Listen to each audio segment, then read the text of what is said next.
Timnas Indonesia akan menantang negara-negara Timur Tengah pada putaran 4 kualifikasi Piala Dunia. Lalu apa yang perlu disiapkan hingga Oktober mendatang? Kita akan bahas malam hari ini bersama mantan pemain Timnas, sekaligus juga ini pelatih, ada Bambang Nurdiansyah. Coach Bambang, selamat malam.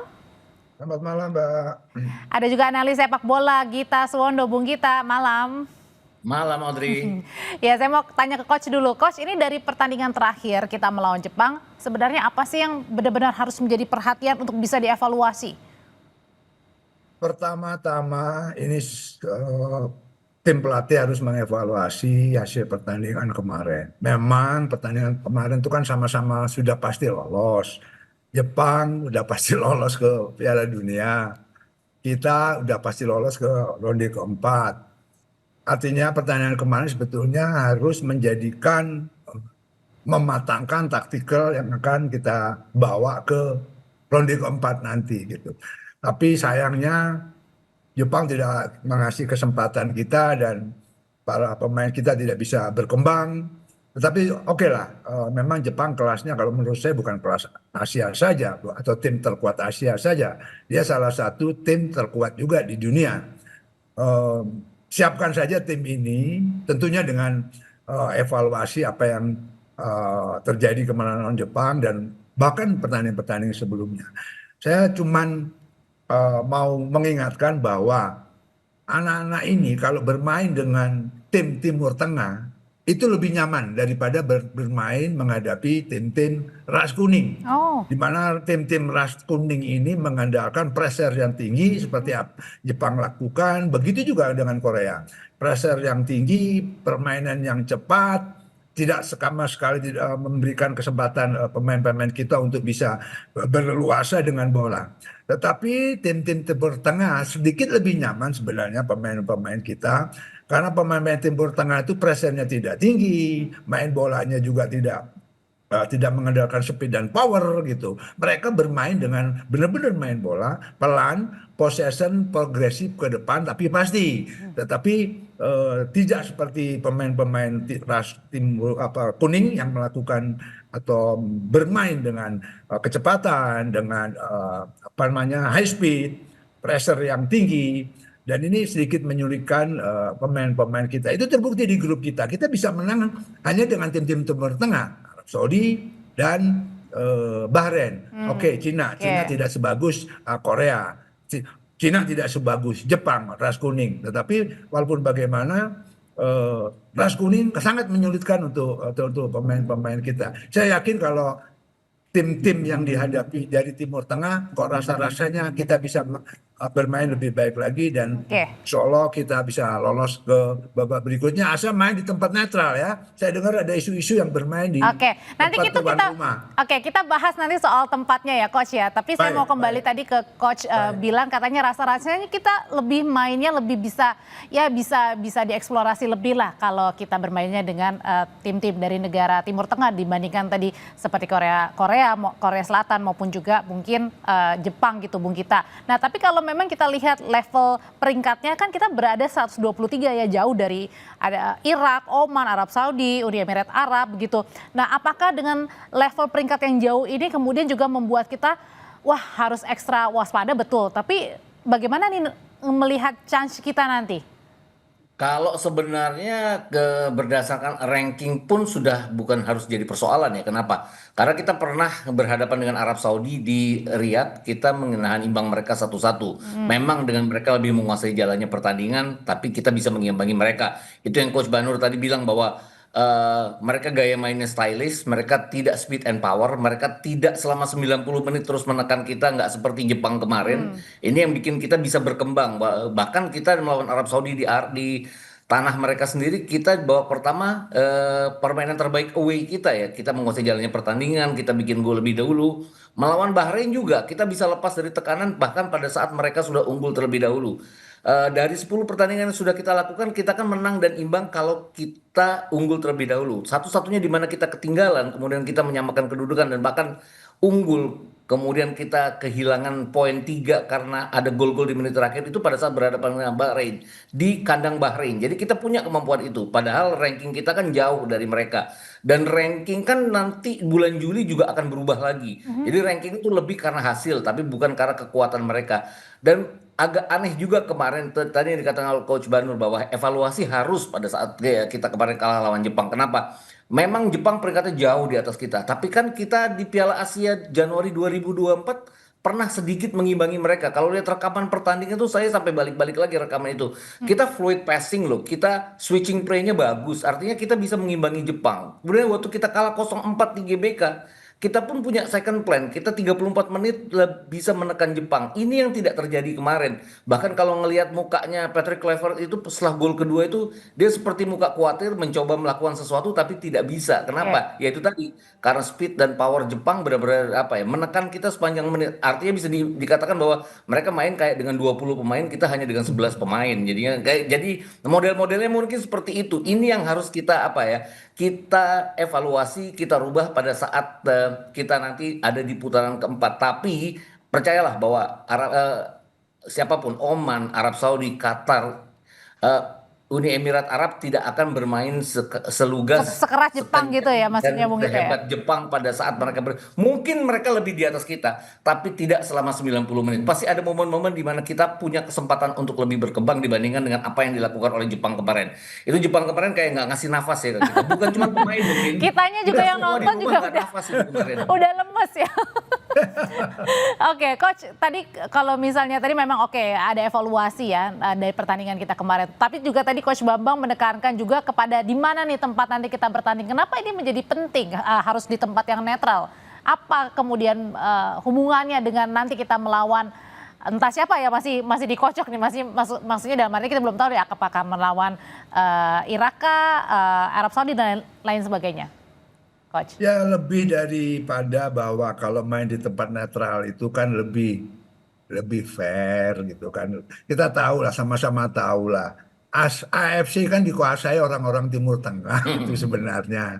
Ketika dia salah satu pesaing kita jadi tuan rumah, ya Anda tahu sendirilah itu kan, itu yang kita khawatirkan gitu kan.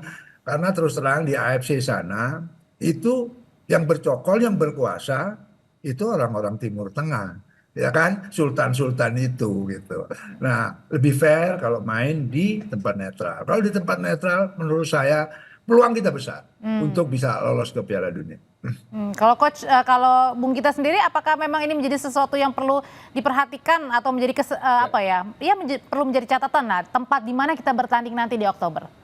Iya, rasa-rasanya iya. Karena kan awal-awalnya sebelum putaran ketiga ini selesai kan bahkan di bulan tahun lalu sampai bulan November kan dikatakan bahwa siapapun yang lolos ke putaran keempat akan bermain di tempat netral. Bahkan waktu itu sudah disebut bahwa Malaysia akan jadi salah satunya karena AFC bermarkas di sana atau segala macam lah. Tapi kemudian muncul bahwa semua akan disentralkan di satu negara untuk satu grup dan kemudian muncul kalimat dari media Timur Tengah bahwa Arab Saudi dan Qatar. Inilah yang saya pikir juga jadi apa ya, kok kenapa tiba-tiba menunjuk Arab Saudi dan Qatar? Apakah karena mereka banyak membantu FIFA? Karena kan kita selama ini juga bidding Piala Dunia 2034 di mana Arab Saudi jadi tuan rumah kan tanpa ada lawan.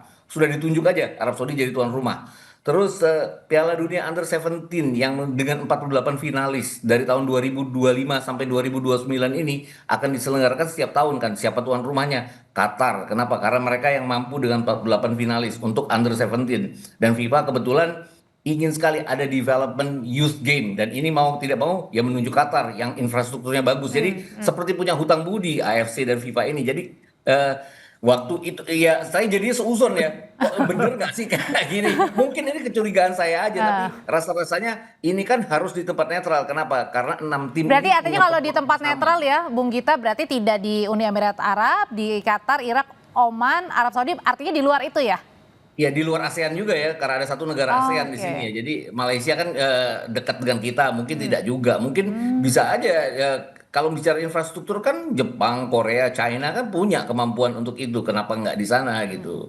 Itu pun ya kecurigaan kita terhadap negara-negara rumpun Arab sana kan banyak banget ya dengan segala macam permainan mereka di dalam maupun di luar lapangan. Dan sayangnya juga kita tidak punya wakil ya di AFC yang bisa Ya. bersuara. Tapi belum apa-apa kan Irak juga sudah protes. Kenapa? Karena Oh, kalau batas seeding itu untuk jadi tuan rumah adalah berdasarkan ranking, Irak ini akan melewati Arab Saudi bulan Juli nanti karena mereka kan 58 dan 59. Arab Saudi 58, Irak 59. Tapi dengan Irak kemarin menang di pertandingan terakhir round 3 dan Arab Saudi kalah dari Australia, Arab Saudi akan turun dan Irak yang akan naik. Jadi kalau seedingnya adalah karena ranking, ya harusnya Irak yang jadi tuan rumah bersama Qatar bukan Arab Saudi. Itu bahasanya FA-nya Irak saat ini. Dan kita mendukung mereka itu karena kita pengen di tempat netral. Mungkin tidak di kita tapi di tempat netral. ya, Coach Bambang, Anda sebagai coach juga sebagai pelatih, kalau kemarin kita melihat permainan timnas bersama Jepang nih, kan ada juga pemain-pemain baru yang kemudian baru didatangkan untuk bermain kemarin ya melawan Jepang. Nah,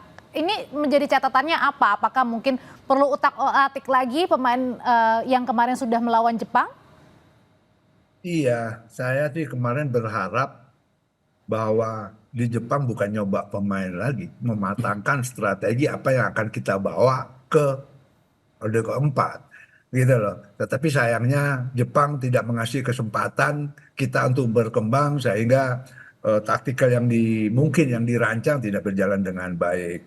Mungkin Clever sedikit nervous juga, gitu. Kalau kemarin agak seimbang atau kita bisa melawan, itu kan taktikal bisa dimatangkan untuk bekal nanti di mana di ronde keempat gitu. Tapi oke lah. Sekali lagi saya bilang Jepang bukan tim sembarangan gitu. Jepang adalah salah satu tim kuat di dunia, bukan di Asia menurut saya. Terakhir dia bisa mengalahkan Jerman kalau nggak salah 1-4. Sorry 4-1 gitu kan. Kita lihat cara main mereka. Kita anak-anak sama sekali tidak bisa berkembang. Ketika pemain kita mendapat bola atau menerima bola, pressure yang tinggi dari Jepang. Ya, begitu juga kalau ketika pemain kita mendapat umpan penetrasi atau killer pass dari rekannya, adu lari kita Iya, pun dikena, lari kalah juga iya. gitu kan. Bayangkan si Rome ini yang kita lihat perkasa kalau main di mana Senayan tidak bisa berbuat Meskipun apa-apa. kurang lebih secara postur sebenarnya sama juga ya Coach ya, kurang lebih Iya, ya. duel sangat diskriminasi kita sangat kalah. Nah ini saya setuju. Kenapa lawan Jepang waktu di Jakarta walaupun kita kalah 0-4 tetapi kita bisa berkembang, lebih bisa berkembang gitu loh. Apakah kemarin euforianya setelah menang lawan Cina terus kita banyak melakukan hal-hal yang tidak ada hubungannya dengan sepak bola. Habis itu perjalanan ke Jepang juga melelahkan. Itu juga saya mempertanyakan. Sehingga anak-anak kemarin menurut saya tidak pada performanya. Banyak Oh, para pemain yang tidak pada performanya. Menurut saya, mudah-mudahan saya salah gitu kan. Kalau menurut saya setelah menang euforia kemarin lawan Cina, ini yang akan dihadapi ini tim dunia ini. Lebih nah konsentrasi lah menurut Coach, saya. kalau Lebih gitu, disiapkan dengan baik lah gitu loh. Jangan melakukan hal-hal atau kegiatan yang menurut tidak perlu saya ya. tidak perlu dan menguras tenaga sebenarnya. Ini perjalanan loh. Recovery kita sangat sedikit. Oke. Sangat sedikit gitu. Nggak selalu melakukan penerbangan ya, ke Jepang juga. Makanya saya bilang, kok begini mainnya ya. Saya setuju tadi waktu di Jepang, walaupun kita kalah 4-0, kita masih melawan, kita juga mempersulit Jepang gitu. Nah, Coach Bambang, Bung Gita ini kita hadirkan lagi nih ya, tim-tim yang lolos ke putaran keempat ya. Ada Arab Saudi, Irak, Oman, Qatar, Uni Emirat Arab. Kalau kita berandai-andai nih, berandai-andai aja Coach dan juga Bung Gita. Kira-kira yang mungkin yang tidak terlalu, ya susah semuanya, tapi yang mungkin tidak terlalu lah, tidak terlalu begitu. Kalau boleh dipilih, Coach dan juga Bung Gita, yang mana nih? Negara mana? Susah juga ya. Itu kan sudah dibagi 3 pot ya. Iya. Jadi Qatar dan Arab Saudi karena peringkatnya paling tinggi akan masuk pot 1. Terus Irak dan Uni Emirat Arab masuk pot 2. Kita dengan Oman masuk pot 3. Jadi udah pasti kita nggak ketemu Oman. Kita ketemunya di antara 4 negara itu pilihannya. Entah entah Qatar dengan Irak atau Arab Saudi dengan Irak atau Qatar dengan Uni Emirat Arab atau Arab Saudi dengan Uni Emirat Arab. Kalau boleh milih, kita pernah imbang dan menang lawan Arab Saudi, ya milihnya sih Arab Saudi. Arab Saudi. Coach, gimana Coach? Terakhir Coach. Iya setuju. Arab Saudi kita sudah buktikan main di kandang sana kita menyulitkan dia, main di kandang kita menang 2-0. Jadi gini loh, kalau kita bicara Piala Dunia, dari ronde ke ronde nggak ada lawan yang gampang Iya dikalahkan betul. gitu. Jadi ya kita harus menyiapkan tim kita dengan baik. PT Clover harus dan timnya harus fokus menyiapkan tim ini. Bagaimana main di udara tropis karena pemain kita banyak di Eropa sana. Nah ini kan harus disiapkan juga karena beberapa kali saya lihat main di GBK di tuan rumah sendiri pun di menit-menit akhir itu lawan pasti banyak menguasai bola. Itu permainan dikuasai gitu. Kecenderungannya turun. Apakah mungkin anak-anak itu berkumpul lebih lama lagi untuk meningkatkan chemistry dan tentunya fisik ada 4 bulan ke depan gitu. Mudah-mudahan itu tadi eh, main di tempat netral Oke. ketemu Arab Saudi lagi. Jadi takut-takut lawan Irak. Irak sedikit agak jauh di atas kita lah cara mainnya gitu. Oke, baik. Terima kasih Coach Bambang, Bung Gita. Selamat malam Ya, semuanya. sama-sama Audrey.